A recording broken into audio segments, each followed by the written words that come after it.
அபிராமி அந்தாதி. பாடல் எண் 36.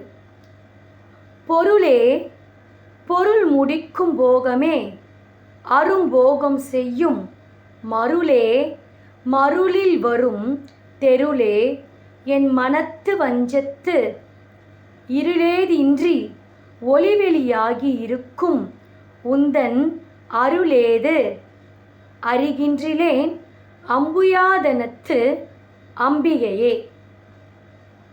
பாடல் வழியாக கேட்போம். பொருளே பொருள் முடிக்கும் போகமே அரும்போகம் செய்யும் மருளே மருளின் வரும் தெருளே என் மனத்து வஞ்சத்து இருளேதும் இன்றி ஒளிவெளியாகி இருக்கும் முந்தன் அருளேது அறிகின்றிலேன் அம்புயாதன தம்பிகையே அம்புயாதன தம்பிகையே.